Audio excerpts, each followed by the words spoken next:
Hello জনগণ, তো আজকে বানানো হচ্ছে আম মাখা। তার জন্য নিয়ে নিয়েছি দুটো আম, লেবু পাতা, লঙ্কা, কাসুন্দ, চিনি আর হচ্ছে লবণ। প্রথমে দুটো আমকে ভালো করে ছুলে নেওয়া হলো, তারপরে সেটাকে কেটে নেব। সবার তো খুব পছন্দের জিনিস, আমি যেটা মনে করি আমার তো অনেক পছন্দের আম মাখা। গরমের দিনে দুপুরবেলা সুন্দর ঝাল ঝাল করে আম মেখে খাবো, আমার তো খুবই পছন্দ। তোমাদের কার কীরকম লাগে অবশ্যই কমেন্টে জানাবে।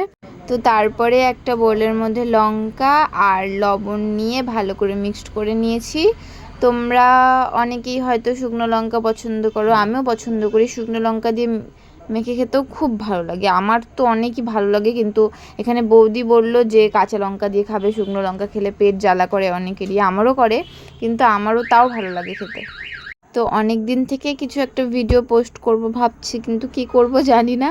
তো আজকে হঠাৎ করে ইচ্ছা করলো যে তাহলে আমি আজকে আম মাখা খাচ্ছি, তো সবার সঙ্গে একটু আম মাখা শেয়ার করি।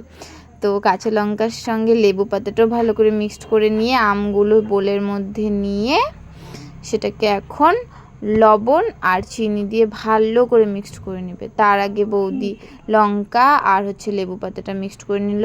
বৌদি আমার কাছে লেবু চেয়েছিল, যে লেবু দিলে পরে নাকি আরেকটু টেস্ট লাগে। আমি তো মনে করি এর মধ্যে যদি আরেকটু তেঁতুল দেওয়া যেত তাহলে তো মানে সোনায় সোহাগা এরকম একটা ব্যাপার। আমার তো এখনও পর্যন্ত মানে বারবার করে খেতে ইচ্ছা করছে। কাসুন্দ দিয়ে তারপরে মিক্সড করে নিল। আমি তো এর রিভিউ দেওয়ার আগে মানে এখনই মনে হচ্ছে যে টেস্টি, আর আমাকে যখন বৌদি খেতে দিয়েছিল আমার তো মনে হয় আমার এতটুকু কম পড়ে গেছিলো, আমার আরও খেতে ইচ্ছা করছিল।